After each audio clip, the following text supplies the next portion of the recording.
What's up, Lasercast fans? Danny here, DrZaiusGoD, and we're here with Pete, Anchor Pete, and we're going to be talking to you tonight about Get Out, one of the greatest modern horror films ever made from 2017 from, of all people, comedy writer Jordan Peele. Did you see Get Out in the theater? I did. I had such a funny experience watching this movie in the theater because I got the last ticket in, like, you know, like in the theater, there's that front 5 rows that nobody ever wants to sit in. I do. So I got the last seat, an aisle seat from before that section. And I was sitting next to an interracial couple. It was a African-American man and a his white girlfriend. Movie starts and I'm sitting next to him and he's got his arm around his girlfriend. Everything's great, lovey-dovey. By the end of this movie, he was closer to me than he was to his own girlfriend. Yeah. And like, I kind of like gave him a look and he kind of gave me a look. And it was just kind of like this unspoken, like, I got to watch out for her. Yeah. I actually watched this the other night with Charlotte, who is my 10-year-old daughter. Yeah. And she, you know, I think she got most of what the movie was trying to talk about. Like, we paused it and like we kind of talked a little bit about what was going on in this movie. It was the kind of movie where you felt kind of uncomfortable in the theater, you know, and it didn't matter who was sitting there. And I saw it with my wife. We saw it on spring break, and it was just like one of our favorite movies that we saw that year, you know. Just watching it last night, I could, you know, I was like, oh, it is better than I remembered it. I actually wasn't that much of a fan of Us, but I want to go watch Us again after watching this again. I really liked Us, but Get Out is just, it's a masterpiece. The first time you experience the sunken place is one of those, like, to me, great modern horror moments, like all time. Daniel Kaluuya, this was the movie that broke him out, like, big time. He went from this to Black Panther, Queen and Slim, and I just saw him in, and Lakeith Stanfield in Judas and the Black Messiah, which, I mean, he should probably get an Oscar nomination for that, for playing Fred Hampton. Yeah. He was fucking amazing in that movie. Like, you don't really know where this movie's going at the beginning. And there's, you know, and for most of the movie, like, you think that Allison Williams, I mean, I guess we're talking spoilers because this is, everyone's seen this movie at this point. This is a 4-year-old movie that won Jordan Peele an Oscar for best screenplay. So spoilers for it. Go watch it though. You know, you think Allison Williams is with him, like, legitimately. And and I'll never forget the moment where, like, when she's digging it, where are the keys? And you know something's up at that point because he's found all those pictures, but you're still like, where are the keys? And when she just shows him the keys, there was, like, from the minute he started seeing the pictures in that, like, room upstairs until the minute she, like, flashed him the keys, there was, like, this, like, slow rumbling in the theater I was in where it was like, oh, fuck. Oh. And then it was like, oh. And, you know, we're talking spoilers.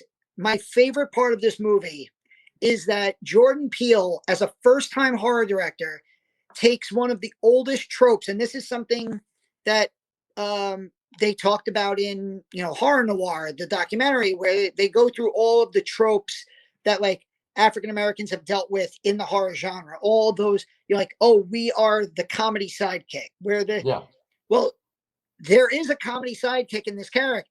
There is a comedy sidekick in this movie, but he is completely and 100% right the entire film. And he ends up being the hero at the end, which is like completely subverting so many of the tropes that have existed for hundreds of years. What was it? Lil Rel Howery, who plays Rod. Lil Rel Howery, and he's so funny in this movie. I love. He steals the movie, I think.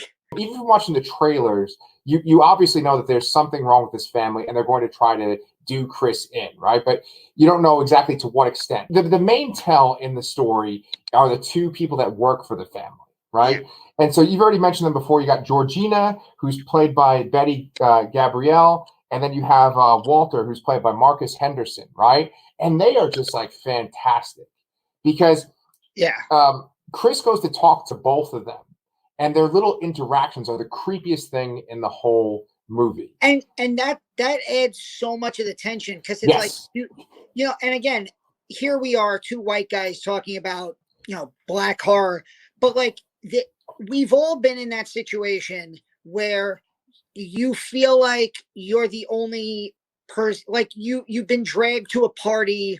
You know, we're both married, so we've both gone through the meeting of the in-laws, the families, and there's always that weird feeling of like, I'm the only person I know here. Like aside from my, you know, wife, like I don't know anybody else at this party. So like I'm gonna cling to my wife or my girlfriend as hard as I can. Yeah. And then the second I know, like I remember when my wife took me to meet her family for the first time, like the first time I heard anybody talk about the Jets, I was just like, oh, okay, I could talk to you guys because I like the Jets too. And it was just like, you like reach out for any camaraderie that there is. And for Chris, it's seeing these other African-American people there. And it's like, oh, I can talk to somebody. Yes. You know, and Bradley Whitford has like, you know, the funny, again, like that quirky scene where he's like, I know what you're thinking. We're a rich white family and we have black servants. I mean, how cliche are we? And then, you know, he says the I would vote for Obama a third time if I can. And like you said, those interactions that he has with Georgina and Walter are so creepy. Yes. And it's at that point where you realize something's really going on. And also the movie opens, you know, it's a scene that sometimes I even forget is part of the movie. The movie opens with Lakeith Stanfield. He's on the street in a suburban neighborhood. He's on the phone. He's going, I don't know where to go. Like, I'm looking around. I think I'm lost. Car pulls up near him. He's like, I don't know. I got to get the fuck out of here. And then a guy just jumps him from behind, smothers him with like chloroform, throws him in the trunk. And then the next time you see him, he's this well-dressed, like socialite type. You know, there's that hilarious, but like creepy as hell scene where Chris goes to give him a pound and he like puts his hand on top because he doesn't even. Like those are the scenes where like I wish you could see like Charlotte's face as she was watching it. Like she's 10, so she doesn't really get all the racial aspects of this movie. She's watching it just from a straight horror movie perspective, and she was just like what the hell? Yes. Well, you know, I'm really glad that you brought up that horror perspective, right? Because I think that our first reaction is to talk about race right away, just to go into that discussion. But it is very clear that like Jordan Peele has a deep appreciation of horror, a deep understanding of horror. I mean, I just realized this last night because I've been kind of more on a Lovecraft, like Cthulhu kind of kick recently. And their last name is Armitage, right? And the main guy that works in Miskatonic University, the librarian, that's Henry Armitage, right? And that's in the Dunwhich Horror story, right? Okay. And so, you know, that name is connected with Lovecraft. So I don't think that's a coincidence. I think that's an intentional thing. With his understanding of horror, like he's able to build this tension. And to me, I was thinking like Invasion of the Body Snatchers when I first saw the movie. Well, right? I mean, at the end, that's really what it ends up. It does have a very big Body Snatchers feel. I mean, it's somebody else is inhabiting your body. Literally. And you're stuck in the sunken place. And I love what they said in the documentary. We keep bringing it up because that's, you know, our theme. They're like connected. That this movie and that documentary are so intrinsically connected. But and it's one of those things that I only noticed the second time because of that documentary. But the way that when Chris sinks back, the screen, it looks like he's watching a movie. Yep. And he's watching his own life pass him by. Yeah. And I remember Jordan Peele saying that, for so many African Americans in history, that's what it was like, from slavery to Jim Crow and all these other things. So this is one of those movies where, this is 100% a horror movie. It just happens to also be a pitch perfect analysis of like race and racial tension and the issues regarding, race in America.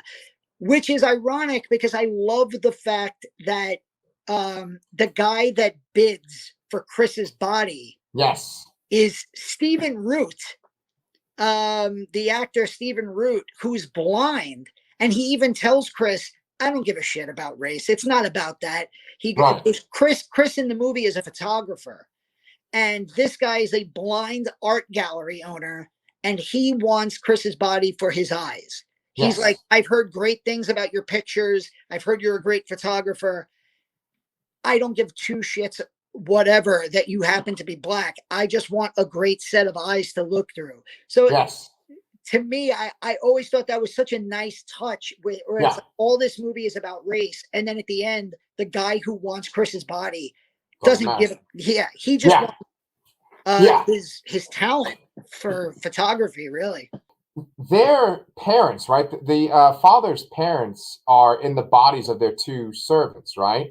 Mm-hmm. And so I was wondering, like, how do you think they were told to act that out? Like how the two actors would do a phenomenal job. Like, are they basically trying to play as if they're aware of everything and they're just sort of like messing with him? You can tell that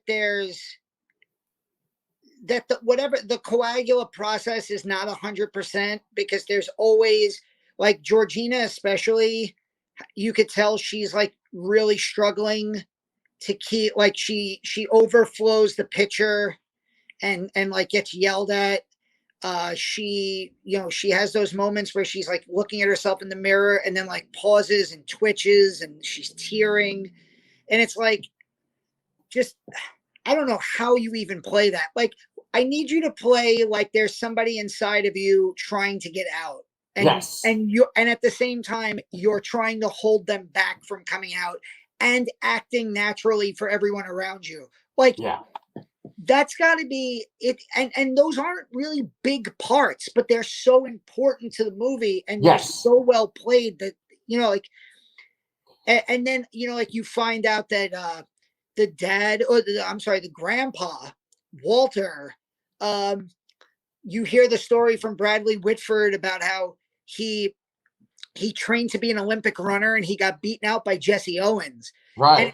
And at first you're like, oh, that's a really interesting story to tell Chris. And, but then it's like, that explains why he's running and in the middle of the night. Yeah. That scene where, Georgina confronts Chris. That's the scene that I think everyone remembers, besides, him falling, and being hypnotized. But it's just the tear running down her face as she has this big, wide smile on her face. And I was like, how are you even able to act that? I'll tell you another, I don't think she gets enough credit. Catherine Keener is fantastic, but Allison Williams. Oh, yes.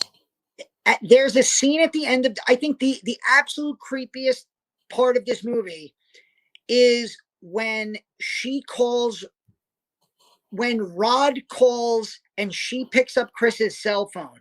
Yes. And you see she's just sitting perfectly still. Yeah.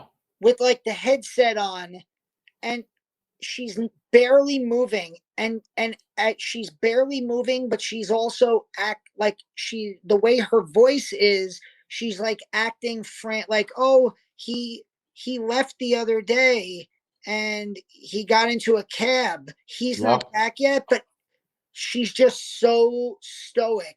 Yeah. And, real disturbing. Oh God, it's so creepy. Yeah. And then the camera pans and her parents are just sitting off to the side like, good job. Like, right. Oh yeah. And you think about how many times that they've done this already. Like the end of this movie is so satisfying, and I just remembered how great it was because when he breaks out of the chair, I mean, first of all, he doesn't break out of the chair. He's let out by Jeremy, and then he sneaks up behind Jeremy, smashes his head with a croquet ball or like a bocce ball or something, right? And I was like, well, wait, how come he wasn't knocked out? And then he takes the cotton out of his ears, and I was like, oh my God, that's so clever. I love that. And he just goes through and just essentially just dispatches everyone in the family. And you're worried for him. You think that maybe it'll have this tragic ending, but he's able to take them all out. It's very satisfying. Well, we talked about this because I think Chris picked Get Out when we did our horror noir review, and we each picked a movie to talk about. I've never heard tension so perfectly like vocalized as the movie theater when you see the police lights at the end of this movie. Because and again, we're not making political commentary on police and race relations in the United States, but Chris said it when we did our horror noir review.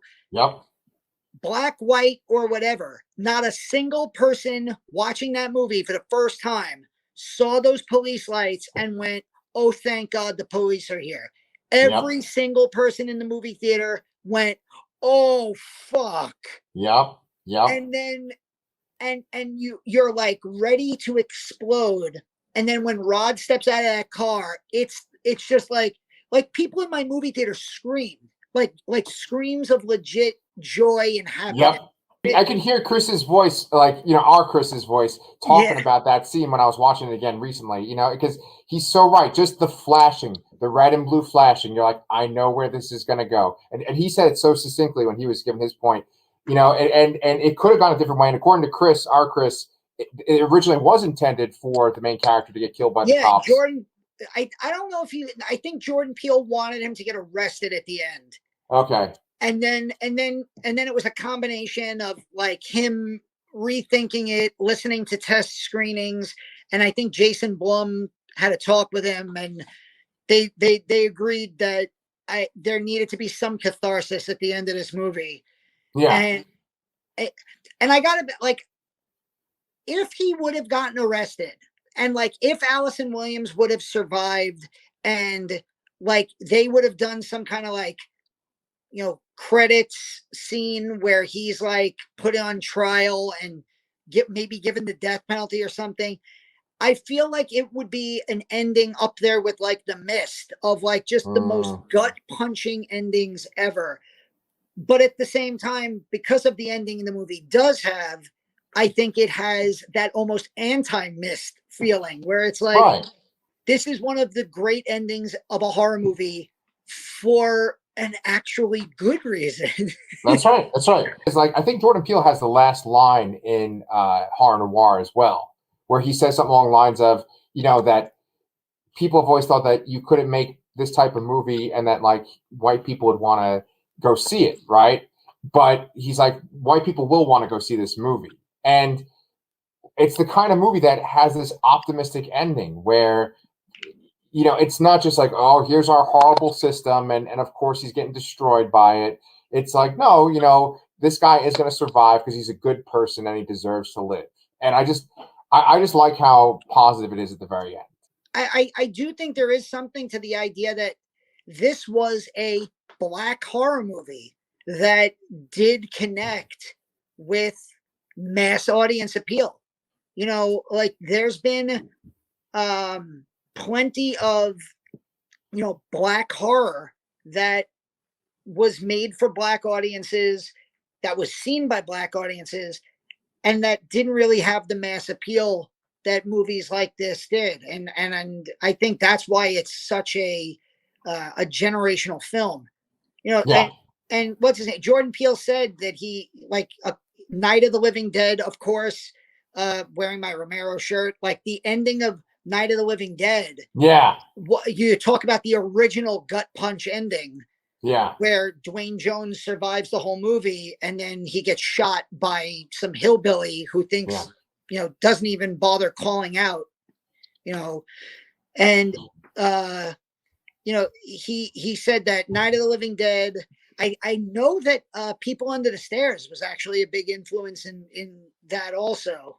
Right. So, I mean, he had good inspirations and he made an amazing film. We're almost at the end of February. You only got about a week left. We're going to finish off our horror noir. And then next month, we're actually going to take a stab at some of the works inspired by H.P. Lovecraft. So that's going to be our theme for March. I'm looking forward to that too. All right. Well, Danny, thanks so much. And we will see you guys real soon.